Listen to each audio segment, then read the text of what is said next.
ప్రణామం గురువర్యా. దీర్ఘ సుమంగళీ భవ. మేనారాణి, ఇక్కడ ఎవరి కోసం వేచి ఉన్నావు?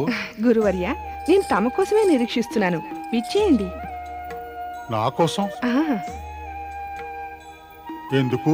దేవర్షి నారదులు పార్వతి భవిష్యత్తు గురించి చెప్పారు. అంటే ఆమెకు కాబోయే భర్త విషయమే. కానీ ఆయన స్పష్టంగా ఏమీ చెప్పలేదు. కేవలం వరుడి గుణాలు, లక్షణాలు చెప్పారు. నా మనసులోని కుతూహలం ఇనుమడించింది. ఇట్టి సుగుణాలు, లక్షణాలు ఎవరికుంటాయా అని.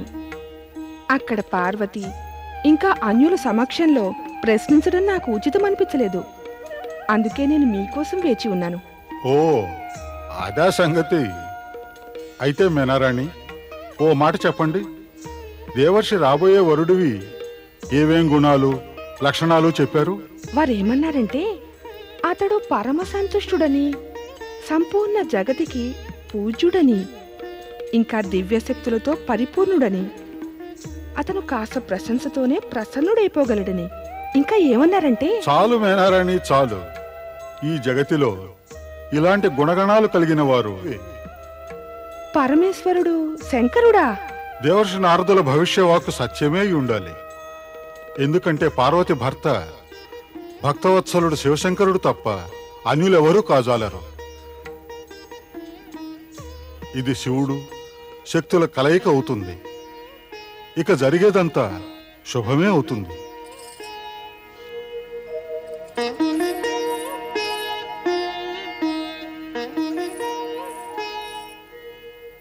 ఏమైంది మహారాణి? ఎక్కడేమైంది? నీ వదనంపైనే ఇంకెక్కడ విషాద ఛాయలు నీ ముఖాన అలముకున్నాయి. స్వామి, నేను తమ వద్దకే బయలుదేరాను. నేను నీ వద్దకు బయలుదేరాను. చెప్పు, ఏమిటి విషయం? దేవర్షి నారదుడు పార్వతికి కాబోయే భర్తకి ఉండే గుణగణాల గురించి చెప్పారు. గుర్తున్నాయా మీకు? గుర్తులేకే. మహర్షి గర్గులేమన్నారంటే, ఆ గుణగణాలన్నీ పరమేశ్వరుడేనట. పరమశివుని గుణాలా? మహర్షి గర్గులు అలా అన్నారా? అవును స్వామి. నా మనసేమో సందేహాలతో సతమతమవుతోంది. మరి ఒక రాజకుమారి భర్త ఒక యోగి ఎలా కాగలడు? తమరు నవ్వుతున్నారా? అవును మహారాణి, దుఃఖించి చింతించవలసిన కారణం ఏమీ లేదు. సత్యం ఏమిటంటే, పరమేశ్వరుని విషయంలో మన జ్ఞానం అసంపూర్ణం. ఈ విషయంలో మన జ్ఞానం సంపూర్ణం అయ్యేదాకా ఆ పరమేశ్వరుడి పూర్తి వివరాలు మనం తెలుసుకోలేము. అప్పటిదాకా మనం ధైర్యంతో వేచి ఉండవలసిందే. దేవి, రా. పదండి.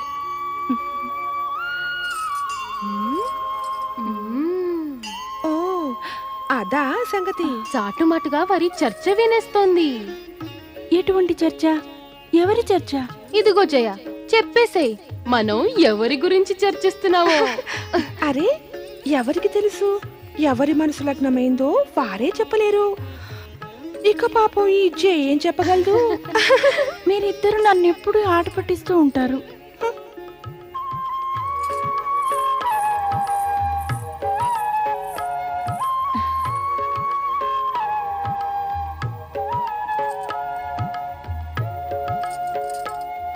చూడమ్మా సఖి, పార్వతిని ఎప్పుడు ఏడ్పించడం మంచిది కాదు. సరే, ముందుక ఎల్లప్పుడు కాదు, అప్పుడప్పుడే ఆట పట్టిస్తాం. ఏ సరేనా? మళ్ళీ అదే.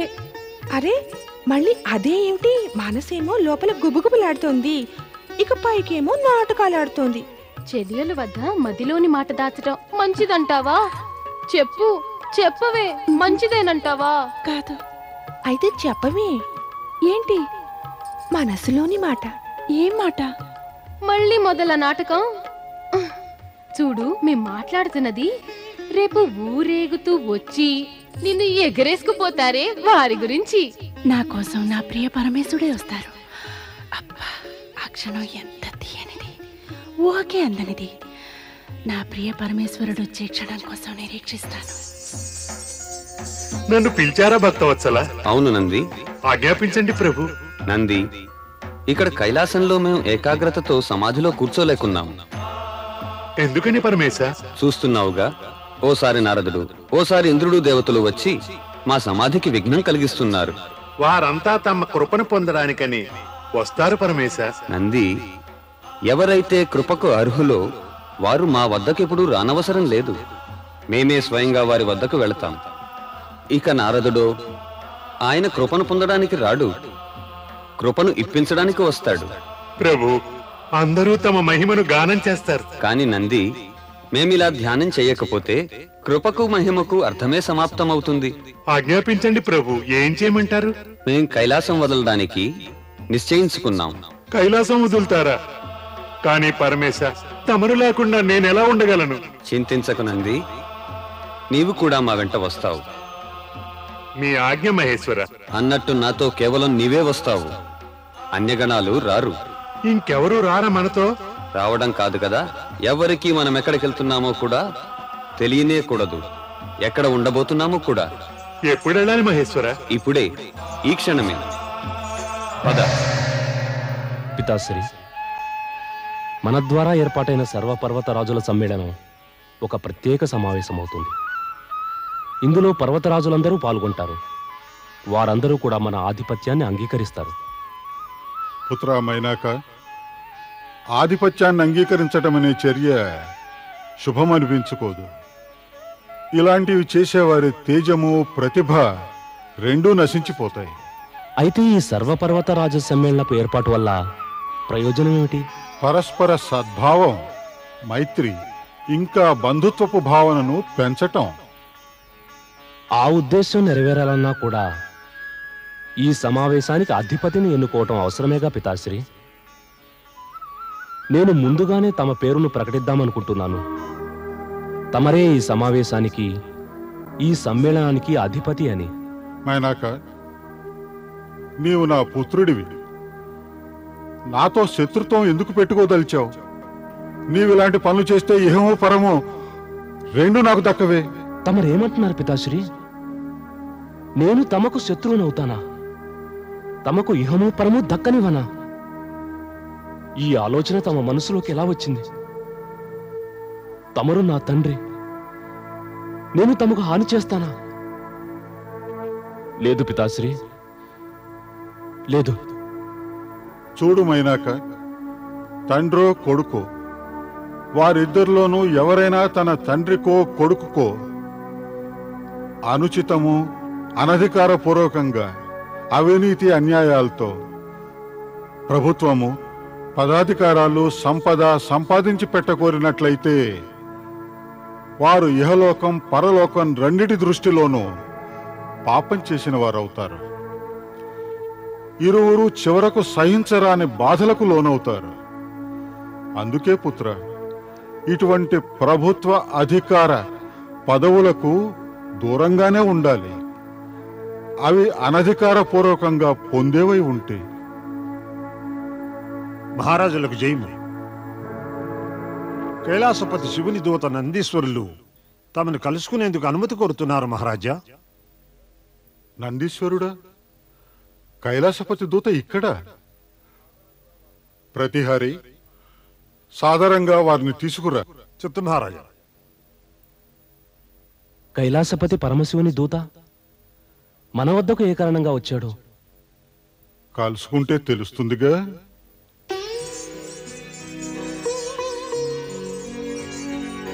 హిమాలయ రాజులకు జయము. చరాచరపతి దేవేశ్వరులు, సదాశివుని సేవకుడు నంది యొక్క ప్రణామం స్వీకరించండి. రండి నందీశ్వర, తమకు స్వాగతం. చెప్పండి, ఏం సమాచారం తెచ్చారు? సమాచారం తీసుకురాలేదు హిమవంత, మేము అనుమతి కోర వచ్చాం. అనుమతి కోసమా? స్పష్టంగా చెప్పండి నందీశ్వర. పరమ శివశంకరులు తమరి హిమగిరి శిఖరంపై కొంతకాలం పాటు ఏకాంత ధ్యాన సమాధిలో ఉంటారట. తమరందుకు అనుమతిస్తారా? కైలాసపతికి కూడా అనుమతి అవసరమైందా నందీశ్వర? ఇది నిజంగా మా భాగ్యం. కైలాసపతి మా ప్రాంతంలో నివసిస్తారు. ఇది నిజంగా మాకు సంతోషకరమైన విషయం. నందీశ్వర, మా వైపు నుంచి కైలాసపతిని వేడండి.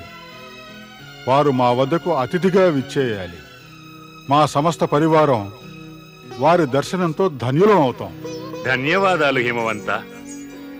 నేను తమరి సందేశం కైలాసపతికి అందచేస్తాను. ప్రణామం.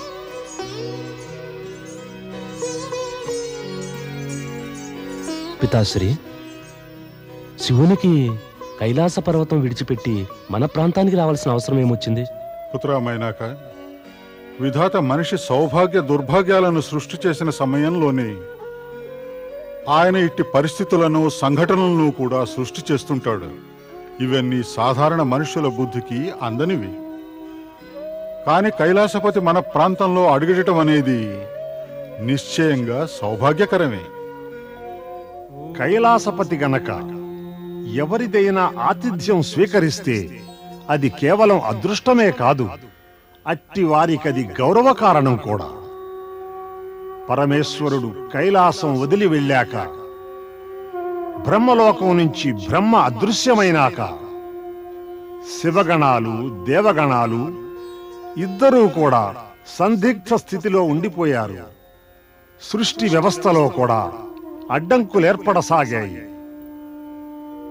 కాని దేవర్షి నారదుడికి శివుడు బ్రహ్మ తమ తమ స్థానాలను ఎందుకు వదిలి వెళ్ళారో, ఎక్కడ స్థిరపడ్డారో అనే రహస్యాలు బాగా తెలుసు.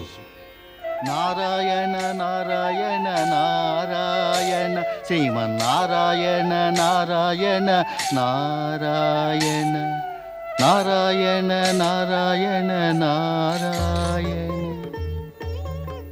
నారద, నీవు ఇక్కడికి కూడా వచ్చావా?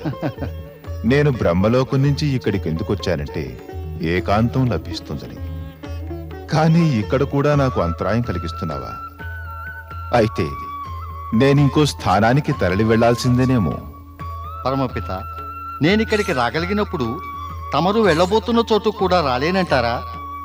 ఇదంతా తమ కృపాఫలమే. నారాయణ నారాయణ. అలాగా? ఇంతకీ నీ రాకకు కారణం? పరమపిత, కారణం కొత్తదేమీ కాదు. దేవతలను స్వర్గం నుండి తరిమిన తారకాసురుడు వారిపై అత్యాచారాలు మాననే లేదు, ఇంకా చేస్తూనే ఉన్నాడు. దేవతల దుర్గతిని ఇక నేను చూడలేకపోతున్నా. తమరి వరాలు పొందిన తారకాసురుడు అత్యంత ఉద్దండు విశృంఖలుడు అయ్యాడు. నారద, దేవతల దుర్గతి నాకు తెలియనిది కాదు. స్వయంగా దేవేంద్రుడు దేవగణము ఇంతకు ముందే బ్రహ్మలోకానికి వచ్చారు. వారు తారకాసురుని స్వర్గం నుంచి తరిమి తాము పునఃస్థాపితులవడానికి తప్పిస్తున్నారు. కానీ కేవలం కోరికా వైకల్యంతో కార్యం సిద్ధిస్తుందా?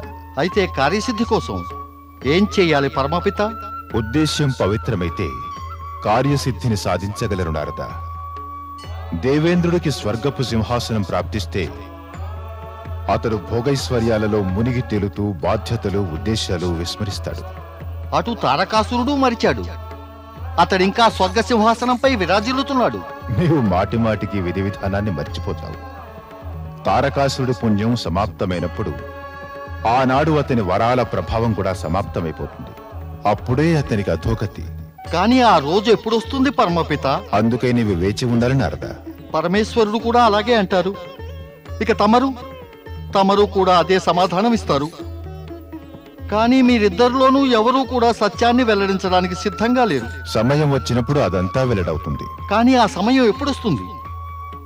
తమరి వరాల అనుసారం శివపుత్రుడే తారకాసురుని వధిస్తాడు.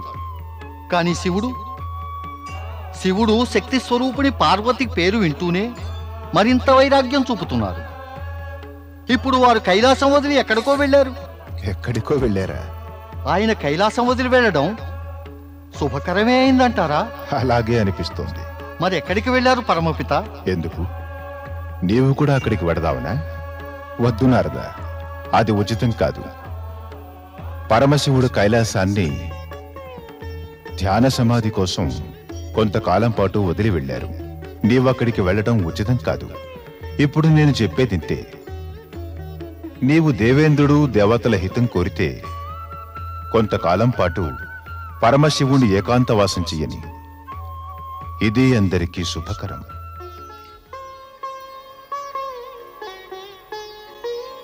మహారాణి మేనా, ఏమిటి ఆలోచిస్తున్నావు? ఈ మధ్య నీకు ఆలోచన ఎక్కువైపోయింది.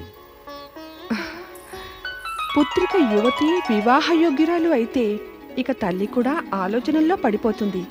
కేవలం తల్లేనా? తల్లిదండ్రులిద్దరూ ఆలోచిస్తారన్నారు.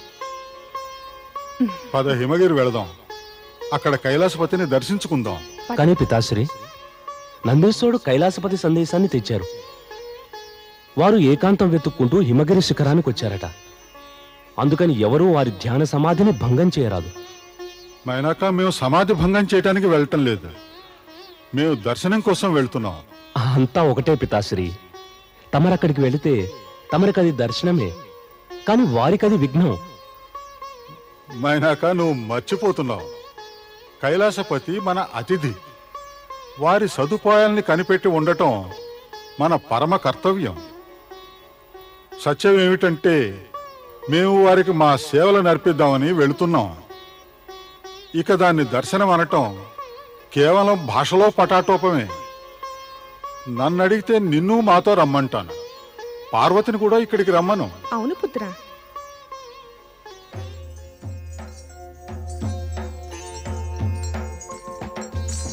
విను నంది. ఆజ్ఞాపించండి స్వామి. నువ్వు ఈ విషయం పూర్తిగా గుర్తుంచుకో. ఎవరూ ఇక్కడికి వచ్చి మా ఏకాంత సమాధికి విఘ్నం కలిగించి భంగం చేయకూడదు. నిశ్చింతగా ఉండండి మహేశ. నేనుండగా తమరిని సమీపించే ప్రయత్నం ఎవ్వరూ చేయలేరు. నీవు చెబితే నేను నిశ్చింతగా ఉండగలను.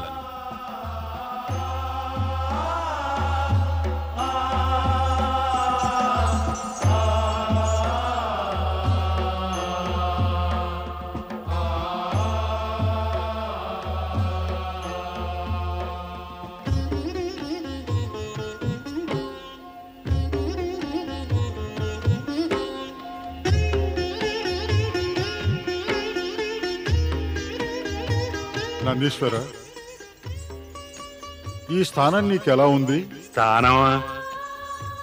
స్థానం స్థానం స్థానం స్థానం రమణీయమే హిమవంత. అతి సుందరము, అతి మనోహరము. కానీ తమరెక్కడికి ఎలా వచ్చారు? మేము అనుకున్నాం కైలాసపతి దర్శనం చేసుకుందామని, అందుకే వచ్చాం. తమరి ఆలోచన మంచి ఆలోచనే. తమరు దర్శనానికే వచ్చారు, సపరివారంగా వచ్చారు. అవును, ఇక్కడికి అందరూ దర్శనం కోసమే వస్తారు. సమాధి కోసమని ఎవరు వస్తారు? సమాధి? అవును, సమాధి. పరమేశులు ధ్యాన సమాధిలో ఉన్నారు. దర్శనం వీలవదు. దూరదర్శనం కూడా వీలవుదా? అంటే అంటే దూరం నుంచే దర్శనం. అలా దర్శనం అవుతుంది, వారి సమాధికి భంగం రాదు. దూరదర్శనం వలన ఏం లాభం కలుగుతుంది హిమవంత? ఆత్మ ఉద్దేశము కూడా పవిత్రమైన వారికి దూరదర్శనం వల్లనే లాభం కలుగుతుంది.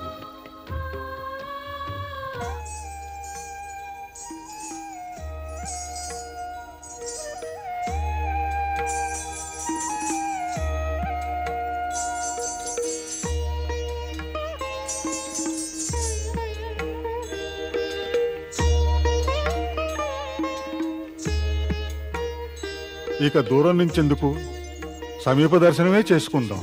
రాదేవి, రాపుత్ర.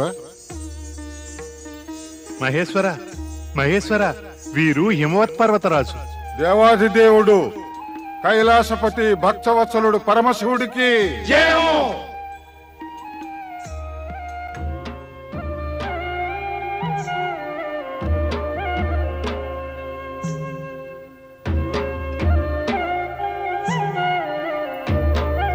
వద్దు, ఎన్నటికీ వద్దు, ముమ్మాటికి వద్దు. ఇప్పుడు మేము మోహాల నుంచి పూర్తిగా విముక్తులం. నీ వియోగం పిమ్మట వైరాగ్యం నా సంపూర్ణ అస్తిత్వంలో ఒక భాగం, ఒక అంగం అయిపోయింది. ఇక మేము ఆ వైరాగ్యానికి దూరం కాలేము.